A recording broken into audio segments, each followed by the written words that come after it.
March 21st, 2015 marks the 10th anniversary of World Down Syndrome Day. This is the day dedicated to raising awareness on what Down syndrome is, what it means to have the condition, and how people with Down syndrome play a vital role in our lives and communities. If you've always had questions and wanted to know more about Down syndrome, well, this is the show for you. Our panel of guests will help us understand what we need to know about Down syndrome. Interact with us on our Facebook page, SABC Health Talk, and on Twitter at SABC Health Talk, including our email address, healthtalk@sabc.co.za. I'm Dr. Silamut Taung, and this is Health Talk.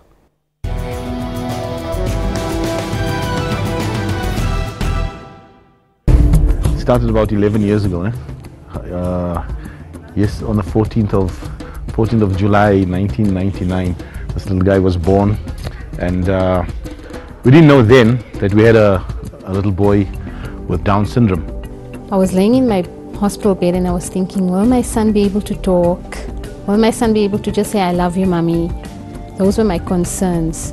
We needed the support of Down Syndrome South Africa at that point, and they were very willing to assist us.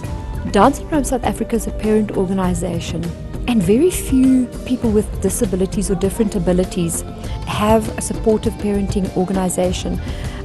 Personally, I found them to be extremely helpful in terms of opening doors, and an organization like this allows parents to meet up and connect with parents that have already gone a bit further. Down Syndrome South Africa was part of that process for me as a mum, to empower me to do the right thing, to stand up for Mohammed Amin in getting into the right direction. And I'm so grateful and I'm so appreciative of that support I received from the Down Syndrome South Africa. Down Syndrome South Africa is the national umbrella body of all Down syndrome associations in South Africa. Our organisation is very much a human rights organisation, and we believe that if we can teach the individual with the intellectual disability themselves to stand up and speak for themselves, it's more powerful than it coming from a family member or a parent. We decided quite a number of years ago to include all intellectual disabilities. Many families have the same challenges as people with Down syndrome. In South Africa, we have seen that most employers are reluctant to employ people with intellectual disabilities.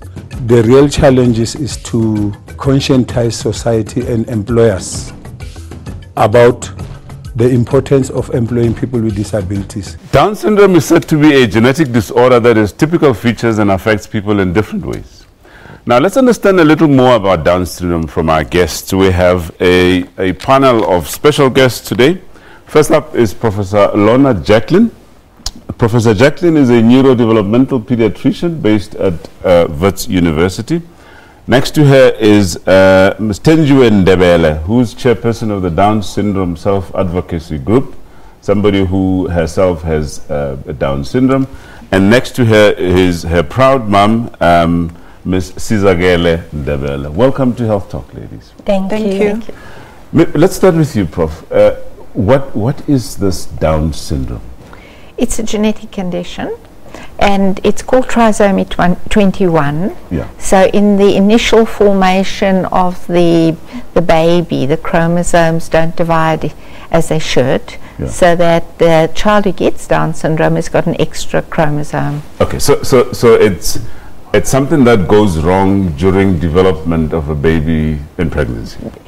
Yes, it's at the very early stage at conception. Yes. Right. Who gets Down syndrome? Any woman. Any woman can give birth to a baby with Down syndrome. Right. But there are obviously risk factors. So women with advanced maternal age are at particular risk. Yeah. What does that mean practically? And that means that after you reach 35 is really the risk increases every year from that time onwards. Okay. So women who are over 30 should start worrying, but certainly by 35 you need to go to genetic counselling and you need to be screened very carefully. All right, we'll get back to screening now. In my introduction, I said that it's got typical features. It is said to have typical features and affects people differently. What are those typical features? In other words, how can a mum or anybody say that, oh, this is a child with Down syndrome? Or is there any such thing? So the facial features that the Right. child has got, sometimes difficult to pick up in a young baby because babies have got little soft faces. But so floppiness, although floppiness isn't always present. Right. So the eyes are a little bit different. The eyes are up slanted, and we call it Mongolian eyes, and that and the tongue is a little bit big, and the ears are a bit small, the head's a little bit flattened at the back, and then the child is at risk of having congenital heart defects and other defects as well. All right. But is it something easy for anybody to recognize, or is it that people will have different kind of features? Is there any such thing as subtle features of Down syndrome? Yeah. It can be very obvious, so that you can walk in and say this baby has got Down syndrome. Although I must say that I've seen some babies where it's really been very subtle, and it's therefore been picked up later. The little creases on the hand is something which doctors always look for. The transverse palmar crease called the simian crease. But it's not always easy. Right. So it is something that is diagnosed obviously after birth. Of the child. It should be diagnosed, and then the doctors will do the test and then inform the mother. Right. Well, maybe let's go through and get the perspective from a mother that gave birth to a child with Down syndrome, and this is Sizakele Ndebele. Sizakele, do you perhaps just want to take us through what you went through and what it means to you as a parent to have a child with Down syndrome?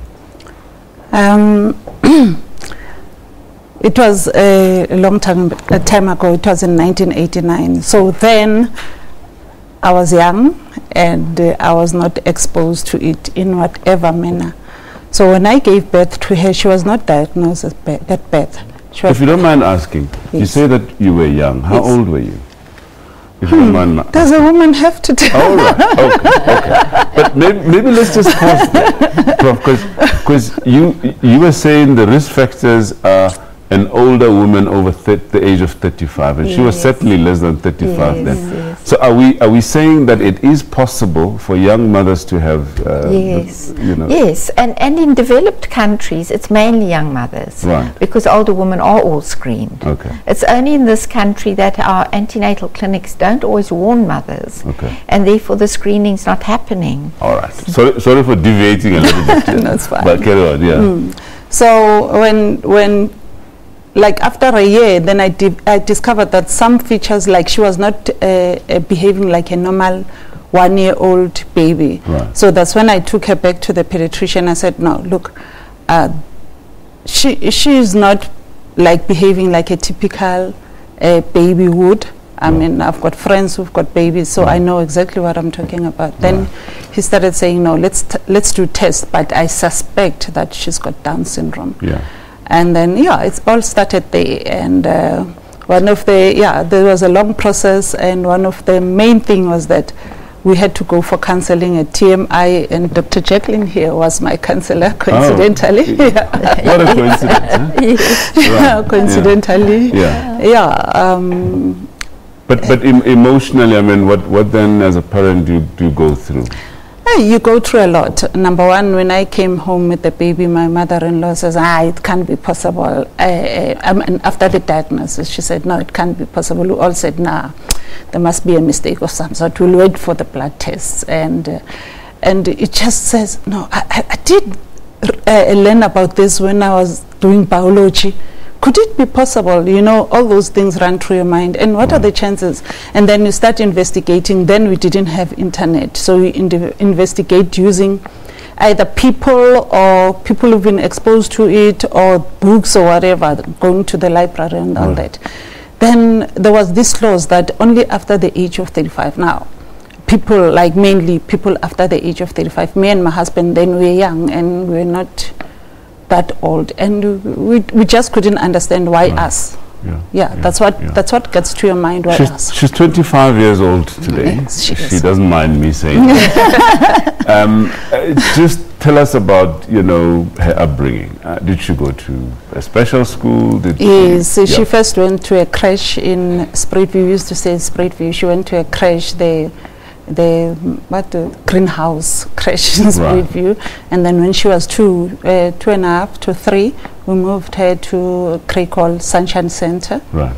And she was there up until the age of 5.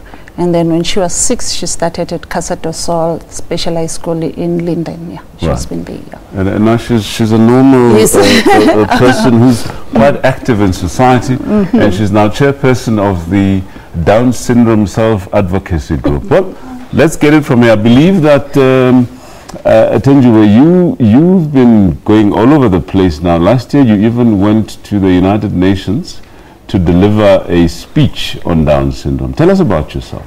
Okay, I went to an international conference in New York. In New York, yeah. Yes. I had a big conference over there, and I won those certificates.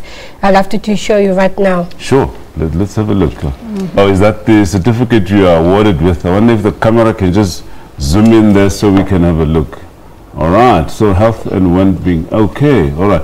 Tell us about what you actually delivered. I believe you delivered a paper at that conference. Yes, and I delivered the report. Right. Yes. What was the report about? It's about promoting health lifestyle through self-advocacy. All right. I'm so curious. Just give us snippets of what you said at this conference. I'm just so curious to know. You can go through the presentation if you want. I made this speech especially for Down syndrome, for young children. Yeah. Yes, and I made a hard cutters for Down syndrome. Right. Yes. Okay. Mom, were you with her? No, I wasn't. She was with our national director, previous national director, Vanessa. Right. So I didn't go. Okay. So she had to say goodbye to me. Okay. Now, just tell us about what you do as chairperson of the self-advocacy group within Down Syndrome South Africa. What exactly do you do? To speak up, to speak to other people about Down syndrome, and teaching them how to train them to eat healthy and educate them and exercise and everything. Yes. Okay. All right. Okay. Well, this is really fascinating. Yeah. Well, we're going to come back to clinical features and all of this, but before I let you go, maybe let me start with you. As a mother now, what is your message to other parents out there? Perhaps other potential parents, who might be in a similar position as you. What is your message to them? I think the attitude out there is that people don't know exactly who are these Down syndrome kids and what can be, who they can be. So in this case, I would urge the mothers that once you've been diagnosed, their child has been diagnosed, go out there and look for ways of helping the child, educate the child. Do not put limitations on the child, because what is the worst thing that you can do is to put limitations, and then the child cannot open his or her wings and fly. Oh, great stuff. Tenjiwe, your last word. What's your message to other children with Down syndrome or other people with Down syndrome? The parents must help the coping, and if they have any problems, please contact me. Okay. Yes, and my phone number is 073 166 2923. Okay. Oh no, lovely. We're going to give out those details later at the end of the program. Well, let me take this opportunity to say thank you very much for to be willing to contribute to this show and sharing your story, and all the best for your future. Thank you. All right. We're going to go for a break. When we come back, we're now going to focus on common medical conditions that affect people with Down syndrome. Please stay with us.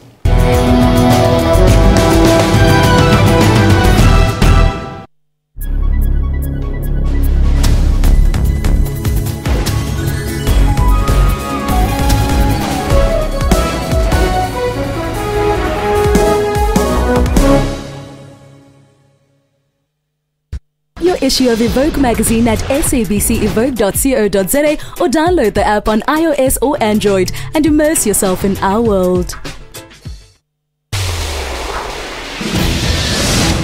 Who are we, you ask? This is who we are. We are technologically driven.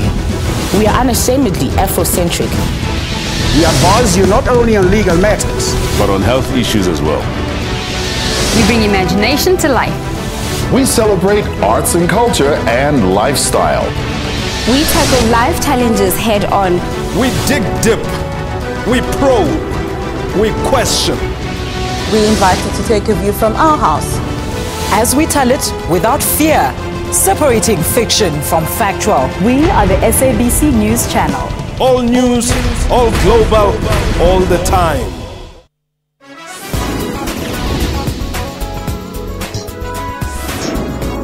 Cameroon's economic capital, a unique art collection is on display. Titled Yesterday's Memory, Tomorrow's Memory. We are trying to preserve this heritage despite many things that have changed in the designing, embroidery and the model. If I'm telling you, you don't like it, I call it defeat. Join Musam Khalifi on Afro Showbiz every Saturday at 19:30 CAT.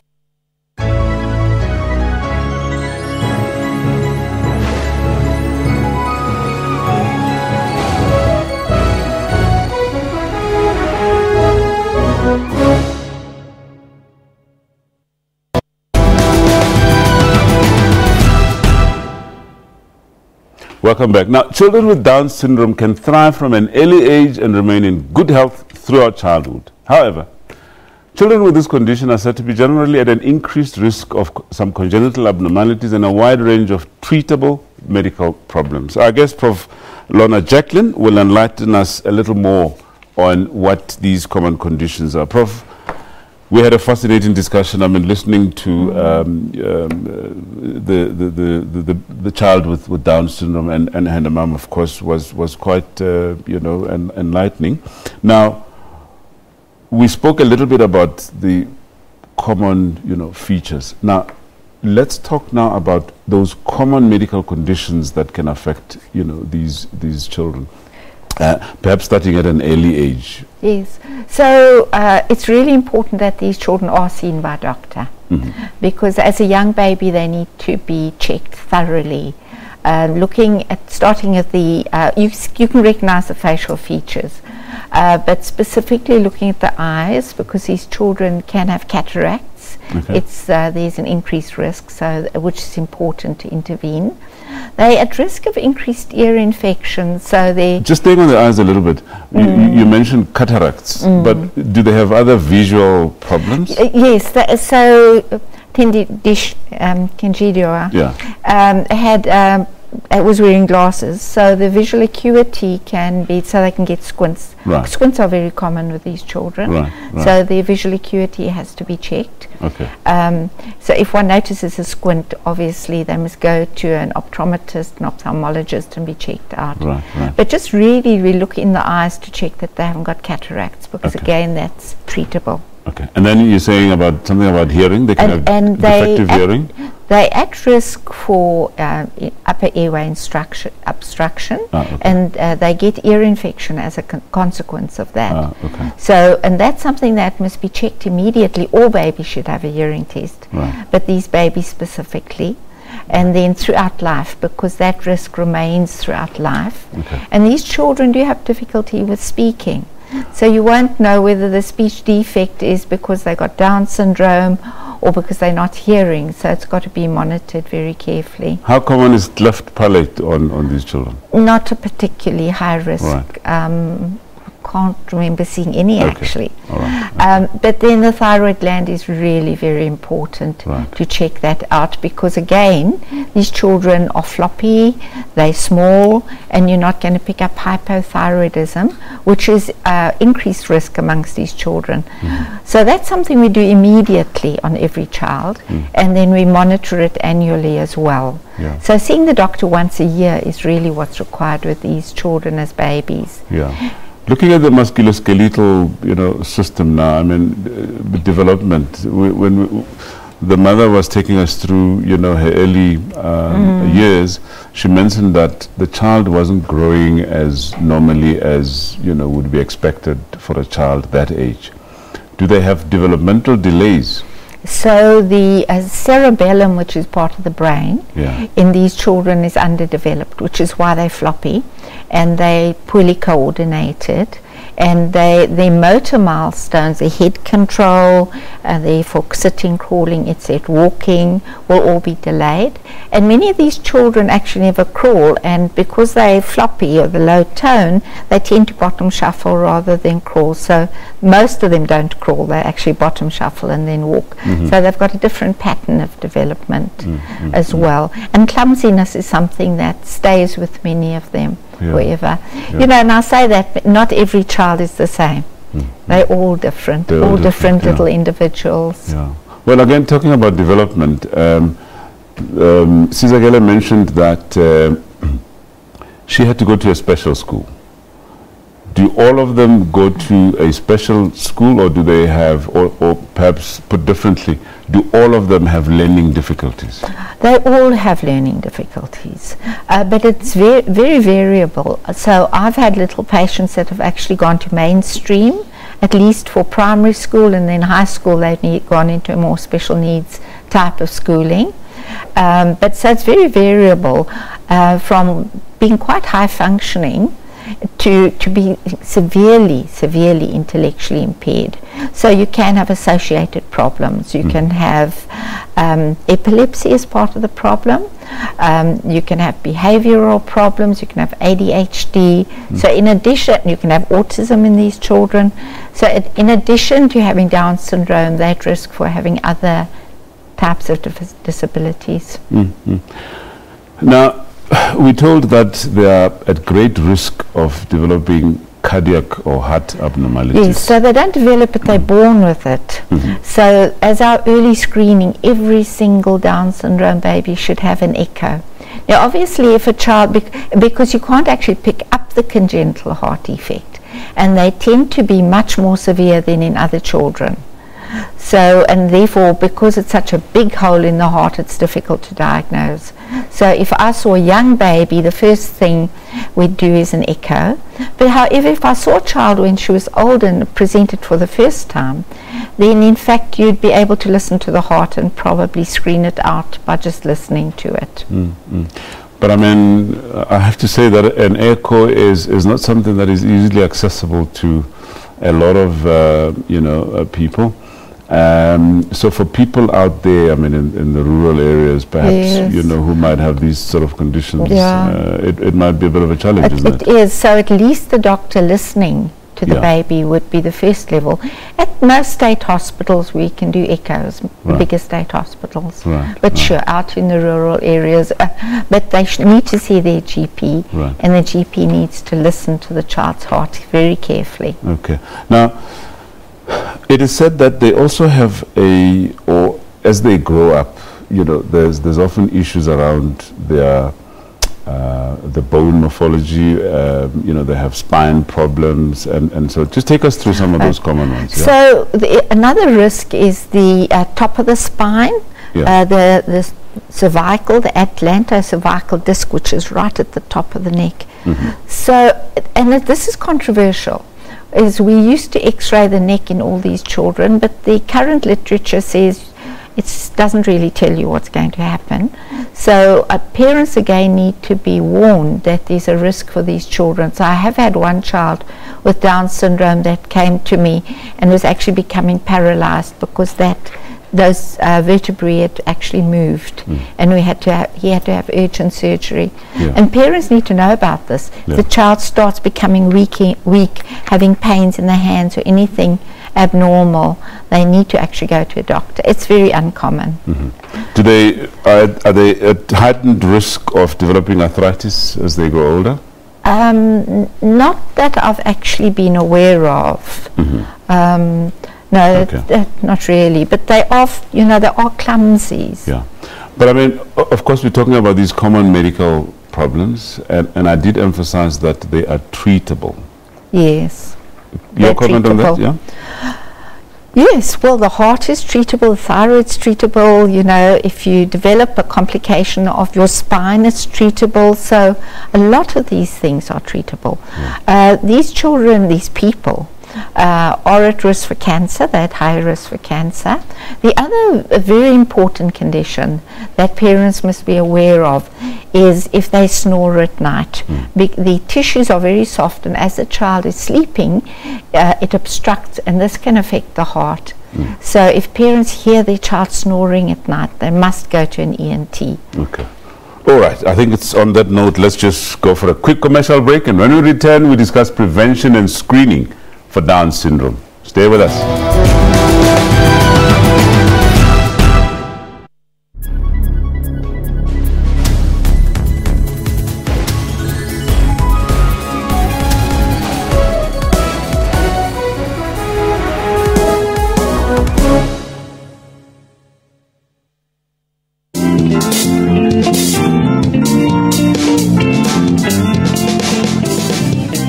Food for thought, in the words of Ray Davis. Remember, a challenge only becomes an obstacle when you bow to it. Of dedication and perseverance, Abayani Maitakore made history as one of South Africa's best performing matriculants of 2014, attaining 7 distinctions.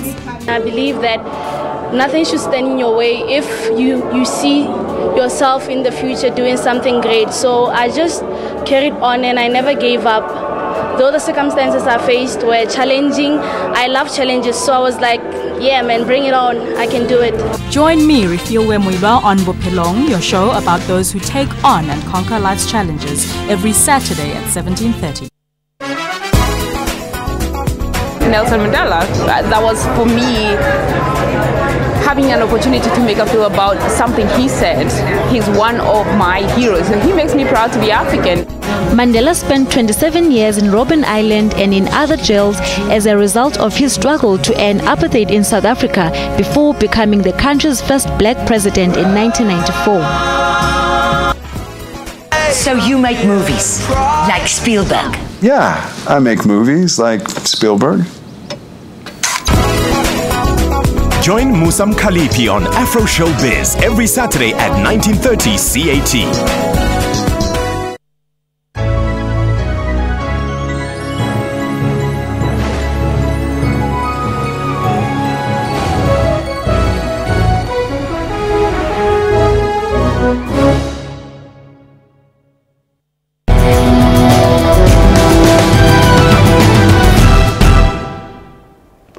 I'm sure by now, questions on most people's minds are, can this condition be prevented? Can it be detected early? If so, what options are there for parents? Well, let's ask our special guest, Prof. Jacqueline. Can we talk about prevention of Down syndrome? Well, prevention is only if you're older, you need to be aware that you're at risk. And then you can't prevent it, but you can actually, you've got a decision, you can make decisions. And many of the older women I speak to who've got Down syndrome children say, well, I wouldn't have done anything, I'm happy with the child I've got. But they were given, you should be given the choice. It's when mothers aren't given the choice to, the decision to make, I want to have this baby or don't want to have the baby. Yeah. And that's the important thing. You mentioned something significant earlier that, you know, obviously we say the risk is higher in those that are over 35, but that it is possible to see it happening in mothers who are less than 35. But the other big issue nowadays is that most women, or many women, tend to postpone, you know, having babies because they build in their careers and you know, all of that. Isn't that a problem in terms of, you know, risk when it comes to Down syndrome? And if so, what is your advice? So it's all about making decisions. Yeah. So it's knowing that you're at risk, therefore having the screening test done, and then making a decision. Do you want to take, or do you want, if you've decided you want a baby irrespective of what, then just go ahead and have the baby. You know, because then you've made your decision. So a person who says, I'm 40 years old, I want a baby, and I will accept whatever baby I have, don't do anything. Because you've accepted that you're going to accept this baby, and then why go for screening? Because you've already made your decision. Okay, so this is obviously the decisions that need to be made, you know, before obviously wanting to have a baby. Yes, yes. Now, there's this whole notion of genetic counseling. Yeah. Genetic screening and so to determine risk. Your opinion on that? No, well, it's essential. So not all forms of Down syndrome are the common non-disjunction form, which is, but so there's a translocation form, which is a hereditary form of Down syndrome, and that the age is irrespective. So, you know, that's why in a young woman, we will always test the baby, and so we always test, even if we clinically make a diagnosis, we always check the baby, is this a non-disjunction or translocation? So if it's a translocation, yeah, but you're not, these technical terms mean translocation on the DNAs and so on. Yes, so the common form is the form where you have an older mother and she has the baby, or the younger mother can have that form. Right. So we need to know what kind of Down syndrome the baby's got. Okay, well, let's just start by screening during early pregnancy. What form of screening is done? Maybe let's just start there. So we don't screen young women. Yeah. Although many young women nowadays go for sonars anyway. Right. It's part of just assessing the age of the baby, how the baby's growing, etc.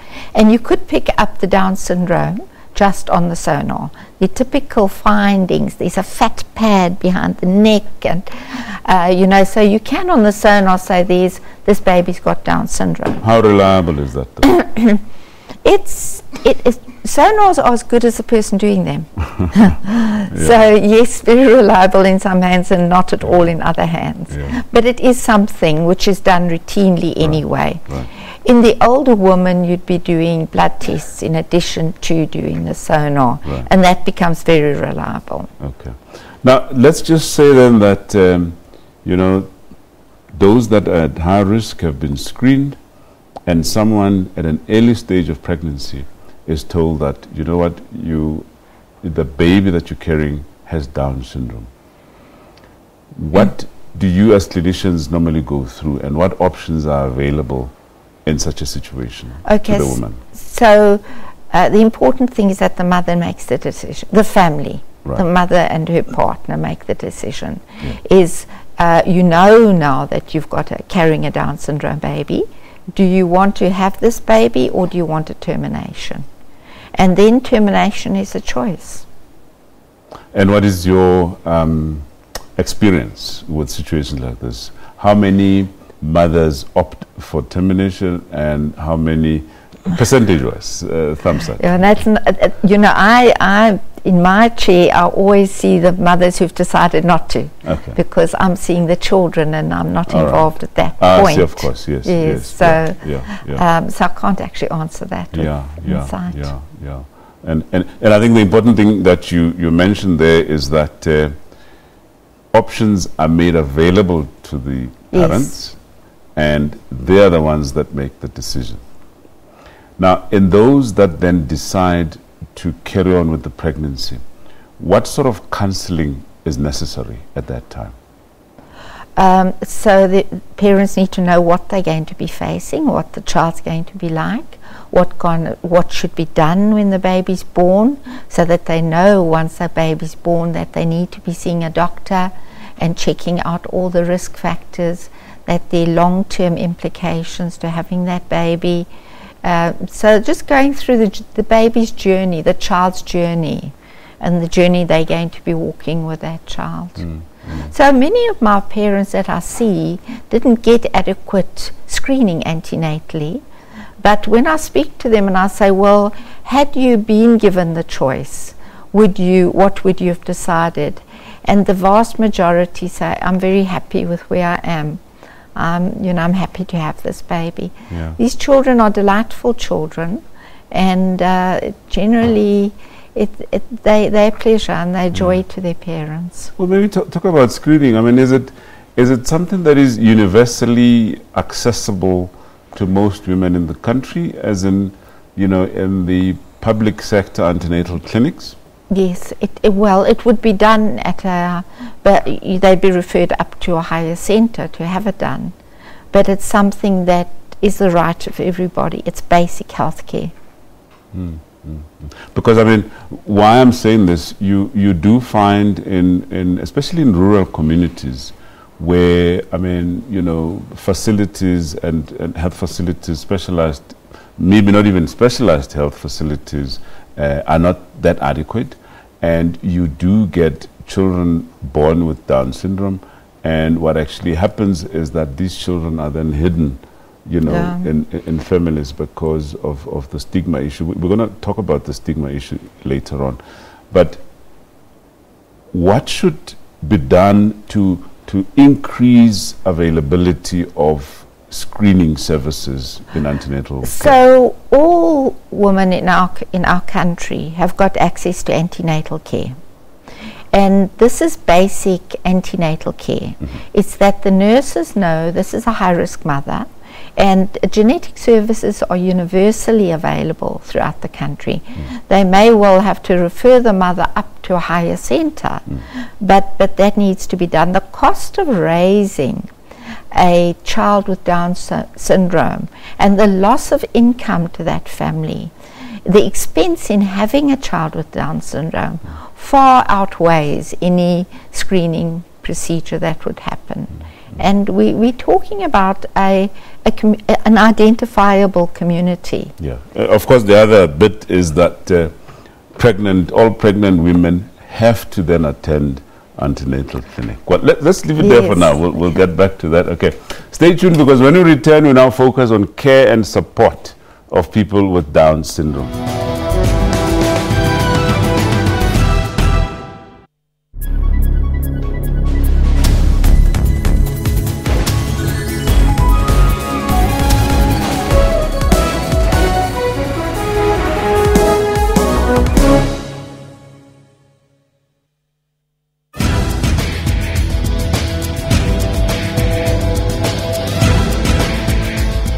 We live in a digital era, and the number of Africans with mobile phones is rapidly increasing. Twitter use is predominantly being done on smartphones. This is a very African phenomenon.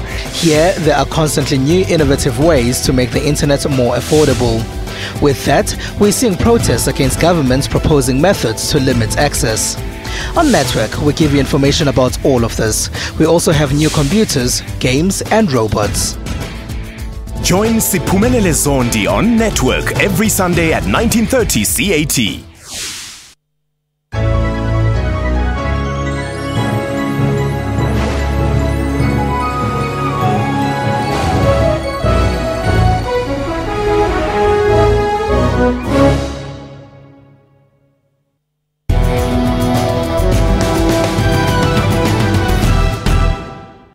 Welcome back. Whereas there's currently no cure for Down syndrome, it can be said, but there's much that can be done to help a baby with the condition. Now, people with Down syndrome benefit from and prosper in a loving and caring family environment.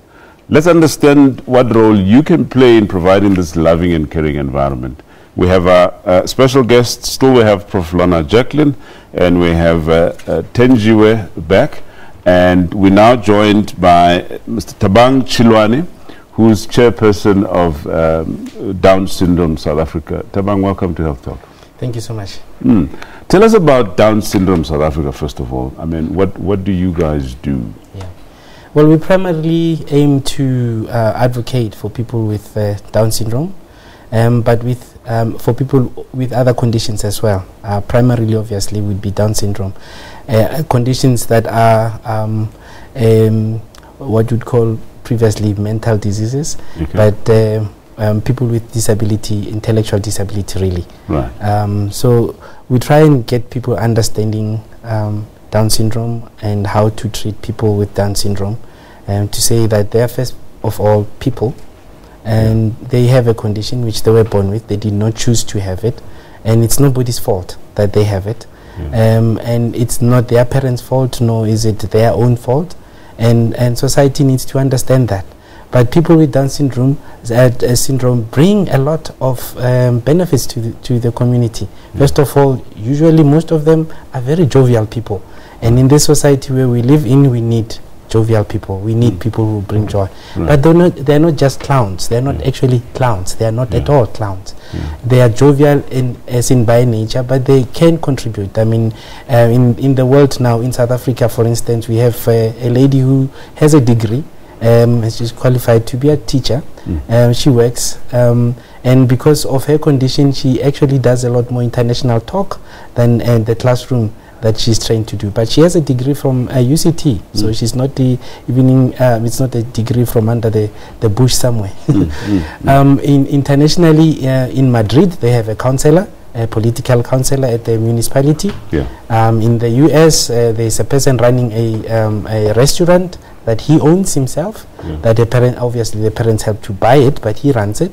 And there's a guy currently finalizing his master's in creative arts, and he's gone through. He wasn't on honorary masters. You never do get that. Okay, now, all right.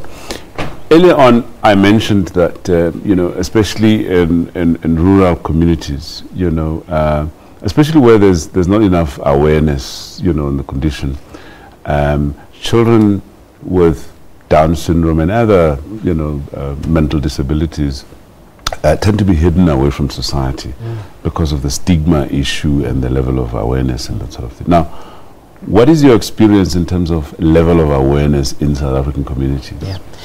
Well, we tend to think that it's worse in the rural areas only. It is not. See, Down syndrome does not care. It's one of those that is indiscriminate.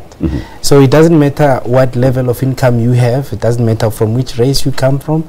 It doesn't matter what your parents have done. You will get it if it is just your luck to have it. So the levels, it's not only a problem in the rural areas, even urban areas as well.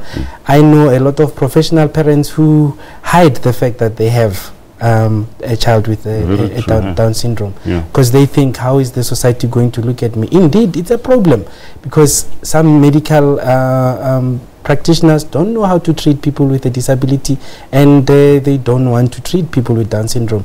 And so it's something that we as the Down Syndrome South Africa are trying to do, to educate more people, not only in the medical sphere, but everywhere else. Okay, so just on that. Medical treatment of people with Down syndrome. What sort of medical care is afforded to these people? We spoke earlier about medical conditions and so on. Now, here's a child with Down syndrome growing up. What sort of medical care in general is given to the child? So I can only say at Joburg Gene, we've got a Down syndrome clinic where we see the kiddies from the moment they present to us, which can be a few weeks, through until when they're about 18, and we monitor them obviously as they get to school and they're more stable. That's fine, but it's a major problem when these children turn 18, because there's very, very few people out there that they know about how to manage the condition and want to. So I just totally agree. Our young adults and our adults with Down syndrome, I really struggle to pass these on to anybody, and we really do need general practitioners or physicians that know about the condition and can care for it, because you're dealing with all kinds of things like sexuality, and control of menstruation and adult diseases that then develop, which is another area of expertise which we don't really have in this country. Because we talk about level of awareness within communities, but there's also level of knowledge within the medical profession as well. Now, back to you, Taban. Now, in terms of the role of the family, I mean, we've just said how difficult it is to raise a child, with Down syndrome, and we've heard an account from Tenjua's mother, who's lucky enough to have a mom like that, who was that excellent. Now, what role, for instance, March 21 World's Down Syndrome Day is said to be focusing on family, ensuring that people with Down syndrome have equal rights like anybody else. What is the role of the family in that regard? Yeah. Look, the family is a basic unit that takes care of a person with Down syndrome. Yeah. And if the family is supported by extended relatives and family, and obviously by extension the society, they thrive. But sometimes we don't get that. I say we don't because I also have a child with Down syndrome. And I do know that sometimes I do get the support from my family, but sometimes I don't. And you start advocating from then on. But how you treat the child that you have, that one with Down syndrome, is how others will treat them too. So if you treat them well and you make them realize that there's nothing wrong with this child, they're just born with an extra chromosome, then they tend to learn how to treat them. So families are important, but they also need to learn themselves how to do it so that they can be an example to others out there. And unfortunately, when you're constantly having to deal with things that nobody knows how to support you with, sometimes utterly and blatantly discriminate you, it tends to give you stress on how you deal with a child. But actually, that's where unity in the family is important, where the mother is supported by the father and vice versa, and the child is given the care that they need. And others will then take an example on how you treat your own child. And what about the extended family, though? Yes, I think I've had incidences in my own extended family where, you know, certain things have been said, and I had to call them to order. It's not nice. It causes a bit of strain. And we react differently to such things, but I wish I didn't have to, and I'm praying for a day where we wouldn't have to deal with that, where all of us would know that a present that God has given us of a child with Down syndrome is precious, and we need to do that. But you know what? Who feels it knows it. So those of us who feel the pain know it, and we will keep on advocating and to teach people and to get them understanding, not to fight them, but to say, come on our side. For instance, a few years ago, there was a comedian who made fun about Down syndrome people. It still leaves a very bad taste in my mouth, because yes, fine, they may not look the same way other people do, but really, who gave you the authority to start making fun out of people? And some of them, I mean, live normal lives. Actually, some of them excel in sports. Exactly. Here we have Tenjiwe, who went all the way to New York to deliver a paper at a conference. Tenjiwe, how do you interact, perhaps through your self-advocacy work within Down Syndrome South Africa, how do you interact with other children or other people with Down syndrome? Like an intimate we made at New York, especially that. I'm not sure that if you can put unborn babies that can keep them, educate them with a sport. Right. We had to exercise and everything, by the hospitals we don't know about the Down syndrome, and all the doctors. We mustn't go to the hospitals because they don't know how to treat the treatment to the unborn babies. Okay. So this is really, Prof, this is really a problem that I suppose in the medical field we need to address, isn't it? So just to increase the level of awareness and level of expertise, because this is obviously becoming a major problem. Unfortunately, this is all the time we've had in this program today. Tabang Chilwani, Tenjiwe, Prof. Lorna Jacqueline, thank you very much for your contribution. Looking to the future, our dream for Down Syndrome South Africa would be to have all individuals with intellectual disabilities included into schools and the workplace, and that society can just accept people as they are. They don't know what they're missing. People that got disability, they got talent, I promise you. Your child can achieve. Do not think for one single moment that your child cannot do anything. It's important to connect with an organization like this. If you'd like to be involved or show support of any way, please feel free to contact us. If you'd like more information on Down syndrome, you can contact Down Syndrome South Africa at telephone number 0861 369 672, or drop them an email at dssaoffice@icon.co.za, or simply visit their website at www.downsyndrome.org.za.